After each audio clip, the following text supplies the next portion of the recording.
गाजीपुर सांसद अफजाल अंसारी के विवादित बयान पर बीजेपी नेता पीयूष राय ने पलटवार किया है। पूर्व विधायक कृष्णानंद राय के बेटे पीयूष राय ने कहा, अफजाल का बयान समाज को खंडित करने वाला है। सनातन धर्म का संस्कार नहीं कि किसी धर्म पर गलत टिप्पणी करे। अगर हम बोलने पर आ जाएंगे तो इनको मिर्ची लग जाएगी। पीयूष राय ने कहा कि सनातनी हिंदुओं को विवश न समझा जाए। हिंदुओं के एक हाथ में वेद शास्त्र है तो दूसरे हाथ में शस्त्र भी है। देखिए, सबसे पहले मैं आप सभी मीडिया बंधुओं का मैं शुक्रगुजार हूं कि आपने मुझे अपने समक्ष उपस्थित होकर अपनी बात रखने का मौका दिया। सर्वप्रथम मैं आप ही के माध्यम से मैं कुछ बातों का विरोध करना चाहूँगा और बताना चाहूँगा। जो मौजूदा सांसद यहाँ गाजीपुर के हैं, उन्होंने जो गांजे को लेके जो हमारे मनीषियों को और हमारे धर्माचार्यों के और हमारे सांस्कृतिक पर्वों पे जो उन्होंने प्रहार किया है, यह एक उचित स्थान नहीं है, ये उचित वक्तव्य भी नहीं है, क्योंकि वो एक राजनीतिक दल के सांसद हैं, चयनित किए गए हैं।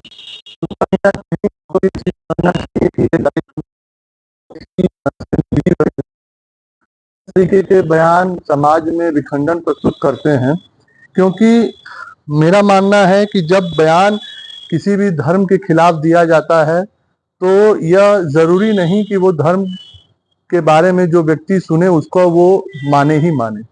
आज मेरा यह एक स्पष्ट रूप से कहना है कि अगर धर्म के हम लोगों के ऐसे संस्कार नहीं है सनातन हिंदू होने के नाते कि हम किसी और धर्म के ऊपर विश्लेषण या उस पर कोई अपनी टिप्पणी रखें। नहीं तो अगर हमें भी अगर किसी और के धर्म पे अगर बात करने को आ जाए तो इनके पैगंबर के किस तरीके के संबंध रहे हैं बच्चियों के साथ, इनके कुरान में हलाला को लेके क्या कहा जाता है, तो इनको बड़ी मिर्ची लग जाएगी।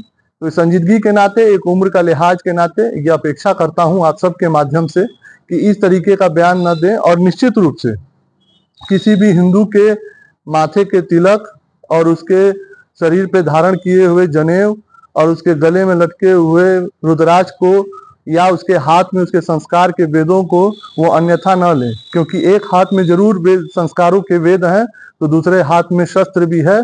बस यह बात है कि वो बाएं हाथ से शस्त्र उठ के दाहिने हाथ में आने में काफी समस्या खड़ी हो जाएगी और समाज में इसका एक प्रतिकूल व्यवहार नहीं रहेगा।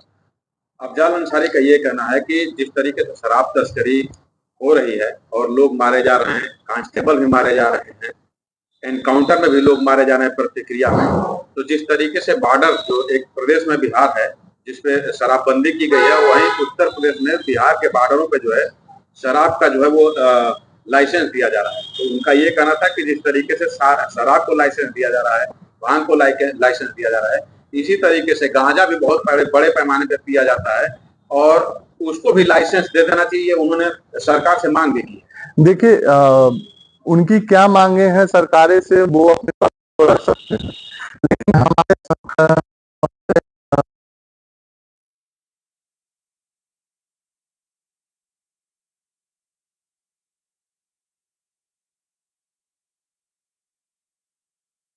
धर्म के विश्लेषण को रखें।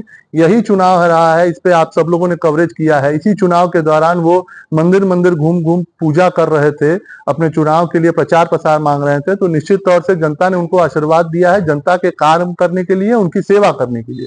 दूसरे धर्म पे अपनी टिप्पणियां वो अपने पास रखें। और मेरा यह आप सबसे गुजारिश है, आप सबके माध्यम से एक चेतावनी है ऐसे मजहबी लोगों से और ऐसे दूसरे धर्म के लोगों से कि कृपया सनातन हिंदुओं को इतना विवश न समझें कि वो आए दिन हर किसी मनीषियों के और धर्माचार्यों के और हमारे जो सांस्कृतिक धरोहर हमारे पर्व हैं, कुंभ जैसा मेला जो आज सदियों से हमारे यहाँ चलता चला आया, जिस तरीके का वक्तव्य दिया गया, ये कतई बर्दाश्त नहीं किया जा सकता। निश्चित तौर से ये आप सबको समझना है और खासकर ऐसे मजहबियों को समझना है कि अगर सौहार्द बनाना है तो हिंदू को छेड़ने की जरूरत नहीं है। आप अपने धर्म की टिप्पणियों को और उनके संस्कारों को जरूर आप बताएं, लेकिन दूसरे धर्म की टिप्पणियां करने की कोई आवश्यकता नहीं है। अखिलेश जी ने एक बयान दिया था कि मठ और माफिया में कि वो जो है मुख्यमंत्री इत्तेफाक से बन गए हैं, लेकिन अगर किसी गांव में लड़ा दिया जाए तो प्रधानी भी नहीं वो चुनाव जीत सकते हैं। देखिए, ये एक राजनीतिक व्यक्ति के मुंह से ये अच्छी बात नहीं लगती, शोभा नहीं देती है।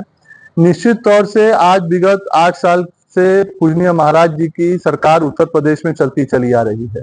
उससे पूर्व 2014 से आदरणीय मोदी जी के नेतृत्व में भारतीय जनता पार्टी की सरकार बनी, जिसका तीसरा टर्म 2024 में शुरू हुआ है। आज हम आप सब देख सकते हैं कि सरकार की कोई भी नीति हो, वो सीधे सीधे गरीब कल्याण के लिए गरीब के खातों तक सीधे उनके हाथ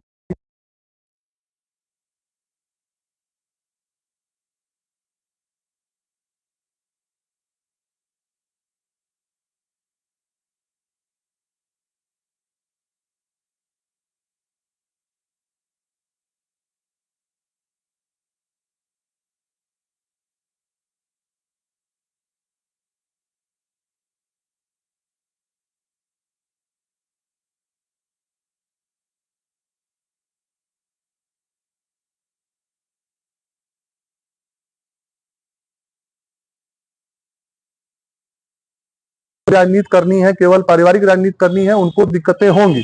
लेकिन जिसको पूरे समाज का सर्वव्यापी सर्वस्पर्शी राजनीति करनी है, वो समाज के अंतिम व्यक्ति, जो समाज के अंतिम पायदान पे बैठे व्यक्ति तक जिसको विकास पहुंचाना है, वो समाज में एकदम निष्पक्षता से, बिना किसी पक्षपात के हर व्यक्ति को एक संपूर्ण मौके के साथ आगे बढ़ाने का काम ऐसे हमारे पूजनीय महाराज जी कर रहे हैं।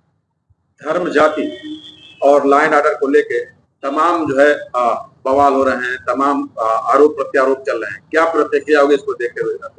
देखिए, मेरा आपसे आपके माध्यम से यही है कि एक सामाजिक दुनिया में जब हम और आप रहते हैं, एक राजनीतिक दुनिया में हम लोग अपना काम करते हैं, तो हमारे पास हमारे साथ कई जिम्मेदारियां भी होती हैं। ये राजनीतिक और सामाजिक सौहार्द बनाना हम सबकी जिम्मेदारी है। जैसा कि कुछ दिन पूर्व यहाँ के सांसद ने जो एक हम सनातन हिंदू धर्म के मनीषी और धर्माचार्यों को लेकर जो बयान दिया, निश्चित तौर से मैं उसका खंडन करता हूं और कड़ी प्रतिक्रिया के साथ उनका विरोध कर रहा हूं और आप सबके माध्यम से चेतावनी भी दे रहा हूं कि कृपया आप जनसेवा चुने गए हैं, इस जिले गाजीपुर से आपको जनता ने चुन के सांसद बनाया है, जनसेवा करिए, 5 साल अपने कार्यों का बखान बताइए, अपने क्या कार्य जनसेवा में किए हैं उसको बताइए।